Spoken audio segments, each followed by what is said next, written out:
For those of you just joining us, I'm your host, Eric Jorgensen. May God have mercy on your souls. And I'm very excited to introduce you guys to the next session that we have here. The topic is rationally regulating Web3, which seems like a very carefully chosen word. And the gentlemen that we have are both wonderful. They have incredible seats to sort of see the very broad view of everything that's happening in Web 2, Web 2.5, and Web 3. Eric Golden is the host of the Web 3 Breakdowns podcast, which is exceptional. I'm a fan. If you haven't checked it out, please do. He also owns a Bored Ape, multiple Bored Apes. That counts as a qualification.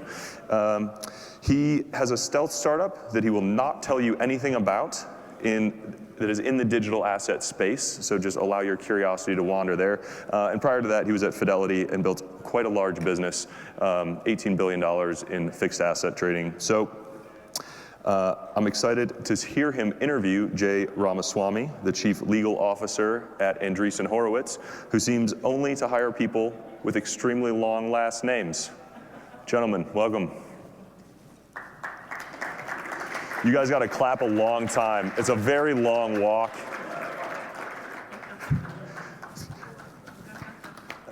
Still going. Still going. I didn't know if we were. We are very excited.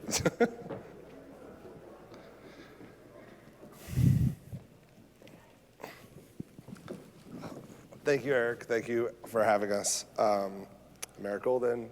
Jay, I think that a fun spot just to start would be give some people your background. I think about this Web 2.5 narrative. I came from Fidelity. Now I own Monkey Pictures. So I feel like I exist in the 2.5 lifestyle, but why don't you give people a little bit of background about yourself? Sure. I think I've sort of been red-pilled, and so I'm sort of firmly in Web 2.0, I think, but it's great to be talking. Oh. Do you have to turn it on, maybe? Can you turn on Jay's mic?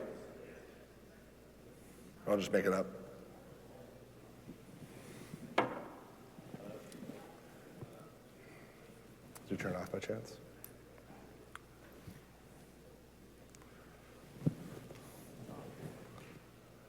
Oh, here he comes.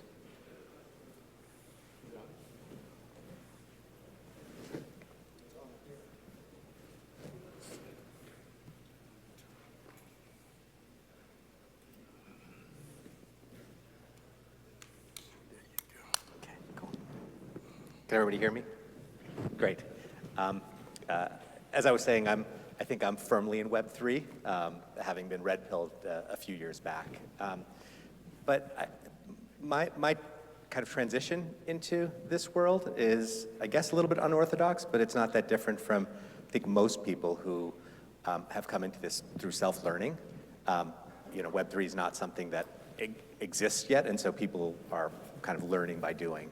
But I started off my career actually at the Department of Justice as a prosecutor in the Southern District of New York, doing white-collar matters, subsequently in Washington, D.C., working on cybercrime matters with the computer crime section.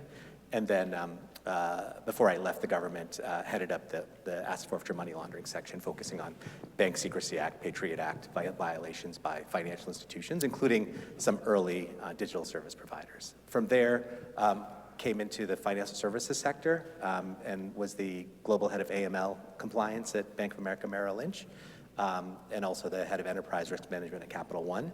After that, as I said, got red-pilled and came to a startup that was working on a layer 1 blockchain protocol called Cello as their chief risk and compliance officer, and then most recently came over to Andreessen Horowitz, where I'm the chief legal officer. Nice.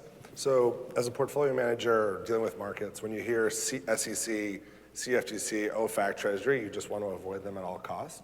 But I love your framework of all these different regulatory letters. Can you tell people how you and A16Z kind of think about the world and what each one of them is meant to do? Sure, and you actually prompted me to remind folks here that since I am the chief legal officer, you should understand that nothing I say here is legal advice in any way, shape, or form.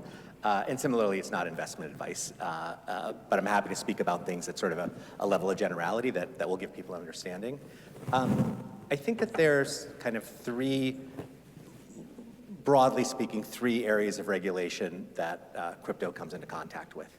The first is the one that Kristen actually in the panel before spoke about, which is the sort of illicit finance regulations. And that's OFAC, that's FinCEN, that's money laundering regulations. And in a sense, they were the first ones to hit crypto because, as with all new technologies, criminals tend to be the first early adopters. And so law enforcement has been dealing with this issue for many more years than I think many of the other regulators, and FinCEN was one of the first regulators to provide guidance in this area.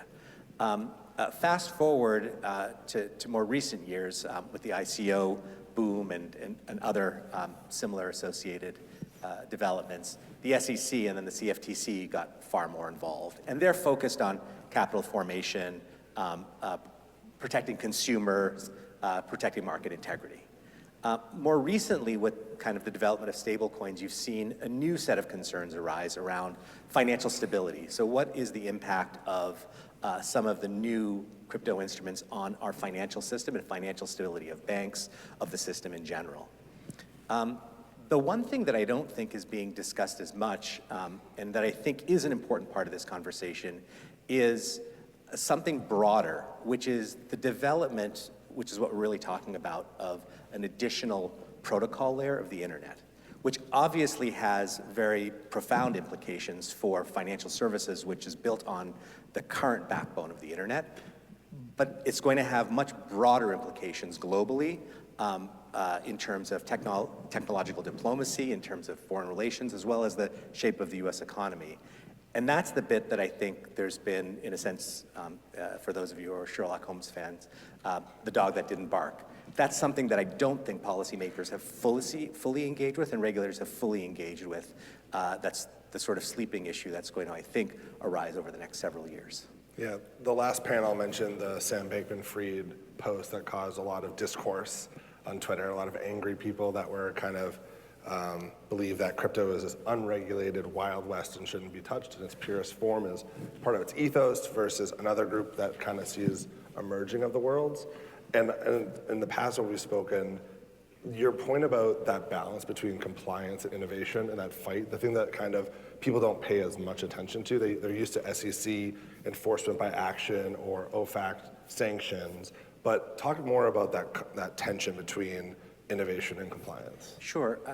I'll talk about it in this specific space. I think the most important thing to recognize is that the tension arises because what we're talking about is a multi-tiered technology stack.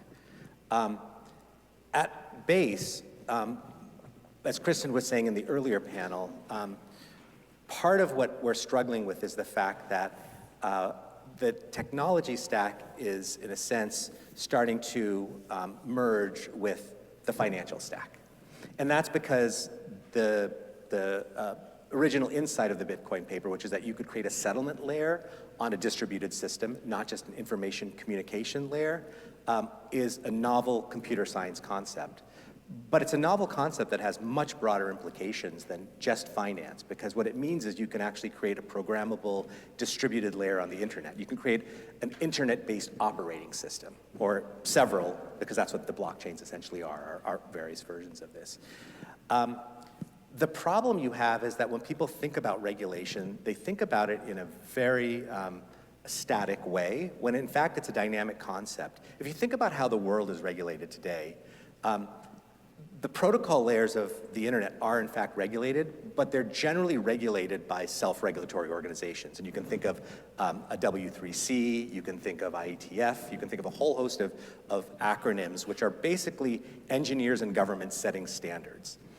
And for things that are moving rapidly and that are part of the technology stack, they tend to be regulated by these kind of union of standard-setting bodies that are quasi-governmental, quasi-private sector, that have a lot of input from both sides. And then as you move up the technology stack into specific activities, you then have self-regulatory organizations like NACHA or like FINRA or others that are more closely associated with regulators, but set industry standards for financial services. And then you have the regulators we think of, which is the CFTC, SEC, FinCEN, et cetera. And those two bodies, as SROs and the regulators, the financial regulators, typically regulate the application layer of what we're talking about in the real world. And then you've got legislation, which is an overlay over all of this. And I think part of the issue we have today is that the financial regulators are starting to regulate or think that they're regulating these sort of base layers, these protocol layers, which is a mistake because it's where regulators, and certainly financial regulators, are the least competent to make design decisions. And yet, I think the industry needs to think carefully about how that base layer can be regulated through self-regulation, through standard-setting bodies, through best practices. But that, I think, is something that needs to be developed more robustly. And the question is where we go from where we are here today. So I think the SEC gets a lot of press because of the monetary values, the trading, there's a lot of definite bad behavior of frauds. But when OFAC shows up, that to me was a much scarier sanction. So for those who didn't hear the panel before, OFAC sanctioned this protocol called Tornado Cash, which essentially let people who aren't familiar mix money and keep their anonymity. So the idea was on a blockchain, when I've talked to other regulators, SEC commissioners we've had on the show, we've talked about, isn't this a regulator's dream? You can trace the money and find out where it goes. It's not really a great place if you're a bad guy. A bag of cash is a good place. But what Tornado Cash let you do is take your money, put it inside a protocol, mix it up, and take it back out without people understanding it. And North Korea apparently was a big fan of this protocol. So can you just talk about, to start, what happened? And because the reaction to it versus what actually OFAC did, I think people missed some of the nuances. Yeah, I think that, look, the first thing you have to realize is that when you have a big national security threat like North Korea using crypto, but it's important to realize using cybercrime more broadly to essentially fund their weapons proliferation program. They've become incredibly adept at using cybercrime to do that. And if anything, it's the hacks of many of these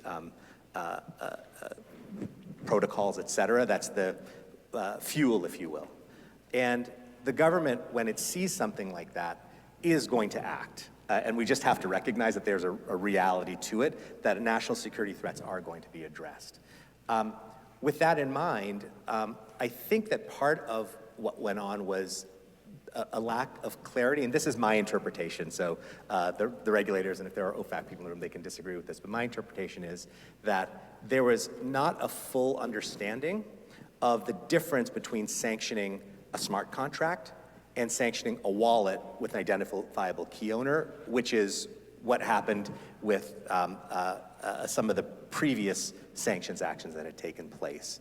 And so I think it was a confluence of needing to do something and not fully understanding the technology that led to the sanctioning of essentially software, which for years OFAC has stayed away from, and they've been very careful to. And I think what you saw in the FAQs that subsequently got released was an attempt to clarify that they weren't going after privacy-preserving protocols more broadly, that this was an attempt to go after bad actors that are linked to protocols that are being manipulated. But the way they did it, I think, raised a lot of novel legal issues, which we're going to see worked out, I think, subsequently. But I think it's important to recognize that for OFAC, the thing they're going after are organizations, individuals, and countries.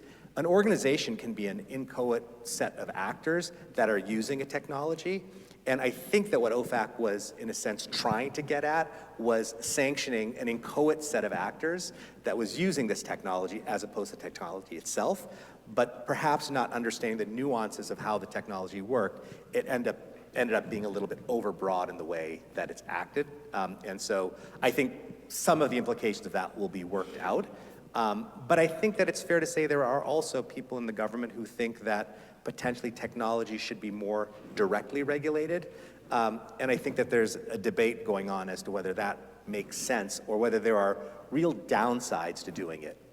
And I know we spoke about this before, but one of the downsides is we have benefited as a country in allowing technology to develop robustly. We've benefited economically, but we've also benefited actually from kind of soft power. If you think about the soft power that the internet brought to the US economy, but also to US diplomacy, to US values, and when I say US, I mean that in the kind of broadest sense. It's the values we share with other democracies around the globe. It was enormous. And in the early days of the internet, there was a lot of debate around things like encryption and whether it was a good thing or a bad thing. And we've settled on a sort of happy medium where it's used and is understood to be used for both good and bad purposes, and we need to regulate the conduct rather than the technology. And I think we're seeing that same debate played out to a certain extent in this realm as well. So to your earlier point that some of these regulators maybe aren't best suited to understand this technology, sometimes I wonder who's best suited to keep up because the technology is moving so quickly.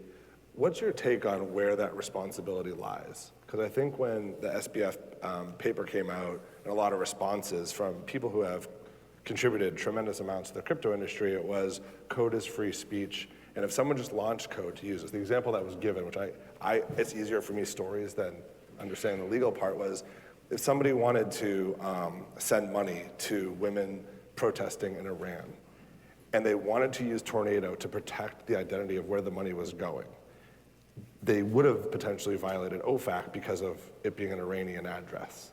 So where does that responsibility lie? If someone built an open source protocol that let you do this, is the software responsible to OFAC, or who's responsible to keep that from being used for bad actors? Look, I think it's a really difficult question, and I think that it's one that's going to require both some technological solutions as well as some regulatory solutions. I do think that there are ways that you can create privacy-preserving technologies that are compliant, and there are a number of projects out there that are trying to do this.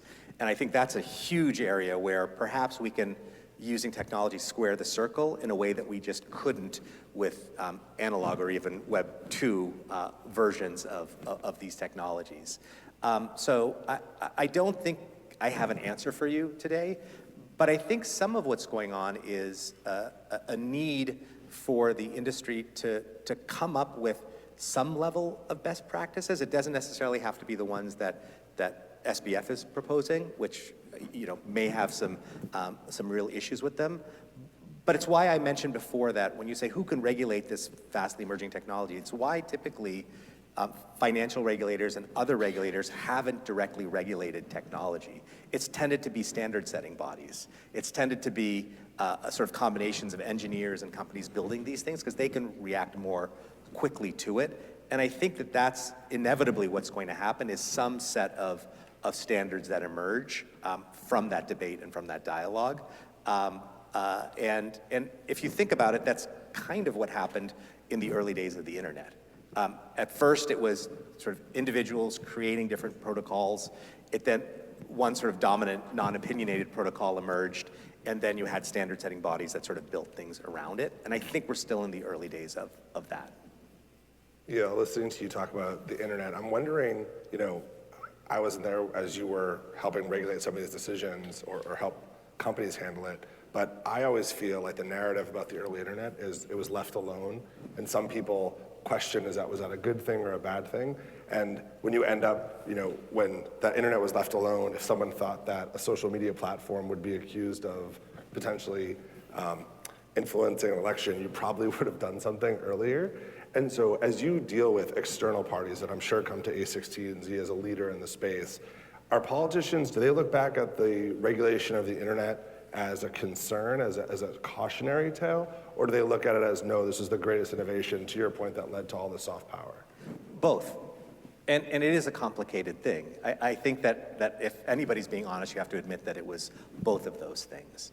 And one of the issues that's kind of arisen with the internet is how do you regulate areas of interaction that are governed by increasingly open source software, because the internet is largely open source software that is software based as opposed to hardware based. Like, what do we do with these large developments? And I think that regulators recognize how important that was, but also recognize that there were some downstream impacts that need to be regulated. But I think that what we can all agree on is that if some of the original proposals to have the FCC regulate the internet had taken place, we would have a very, very different architecture of the internet that we have today. Probably a lot more centralized, probably a lot more based on large kind of telecommunications companies than what actually emerged.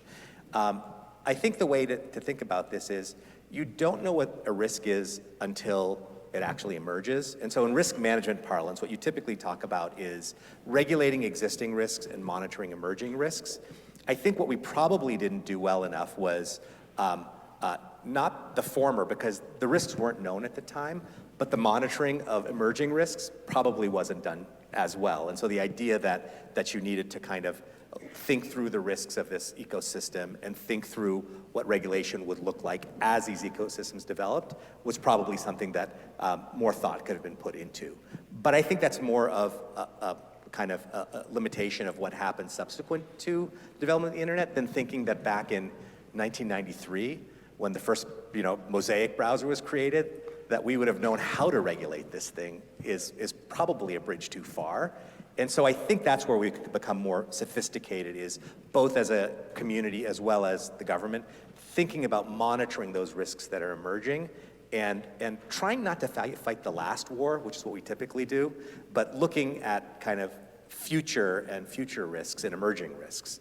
And that's, I think, something that can be done a little bit more effectively in this space.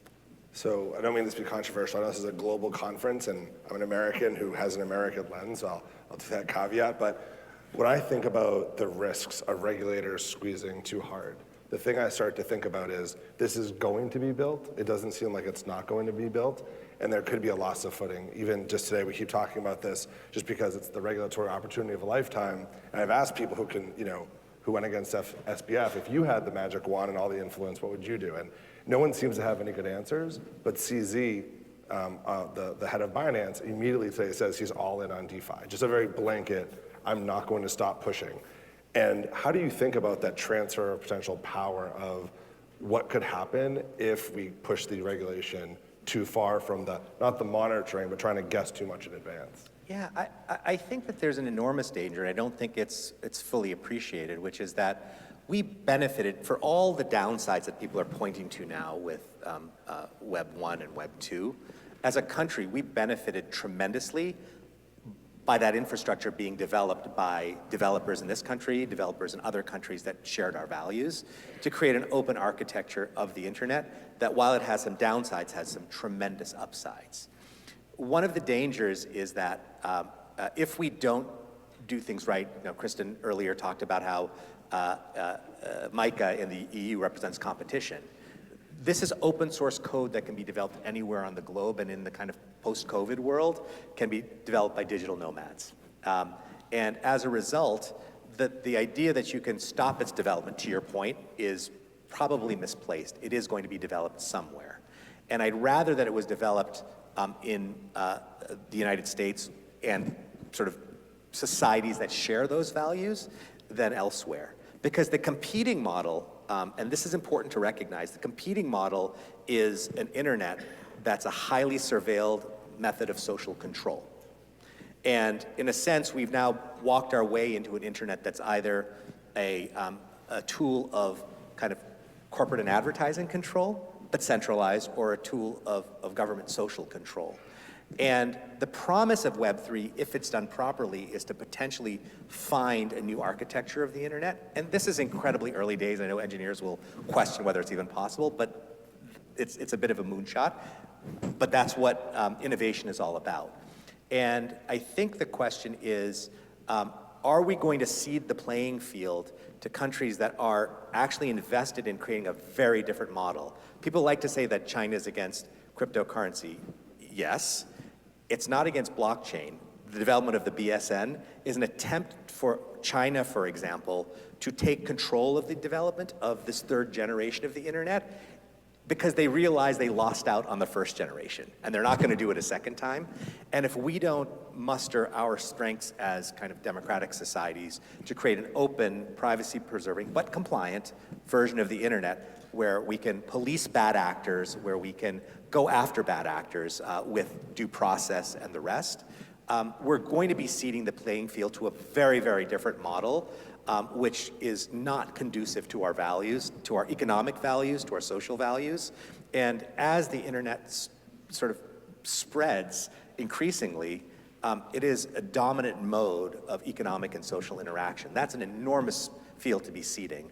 You know, Electric Capital produced a report recently which showed that if you look at code commits for Web3 and where they're coming from, there's been a precipitous decline from code commits in kind of IP addresses, area codes that are associated with the United States to those abroad. That should be something that causes us a lot of pause, to be giving up that competitive advantage in such a critical technology. Yeah, when I think about the title of this panel was the opportunity of a lifetime, and there's a meme on Twitter of in the boom parts of crypto, my smartest friends are working on it, and people are like, those aren't your smartest friends, and I don't think it's a smarts thing. I think that it's an incredible opportunity, and I meet a lot of people that have been disenchanted with either traditional financial markets, disenchanted with the internet, disenchanted, and they know all these things are hard. But I think about young people building today and the risk that they're taking, that they try to do something, and they're going against federal agencies. Like, people weren't gonna shut down Google for violating all the laws and indexing the entire internet when you weren't supposed to, but it was considered like a hacker lifestyle. And now there are people that go to jail and at very young ages for trying to build something. And so one question I have, this is a personal question but then an advice. If your kids said, I want to go build in this space, how would you feel about it? And what advice do you have for young people that see this as a tremendous opportunity, that want to go work in this space, and the risks versus the rewards of doing so in the US? Look, I have no qualms about telling my kids that this is the wave of the future. I will say that I've actually even talked to a relative who has ended up in the Web3 space. And the reason is that it kind of would have been like dissuading my children in the 70s and 80s from getting involved in the homebrew club. This is a novel technology that, of course, has a generational impact. But I would tell them to be not the hackers, not Matthew Broderick, but the folks who built something a little bit more sustainable. In any area of technology, there's going to be good actors and bad actors. And I don't think that should dissuade people from doing meaningful things in these spaces.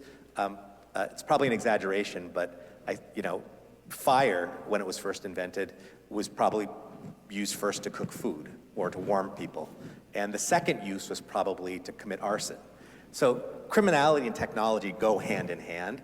That's not enough, that shouldn't be enough to dissuade us from having bright minds develop these things. And I think we're seeing that. We're seeing bright minds go into the space and try to solve these problems. Jay, I think that's a great place to stop. Thank you very much for your time today. This was excellent. Okay, thanks.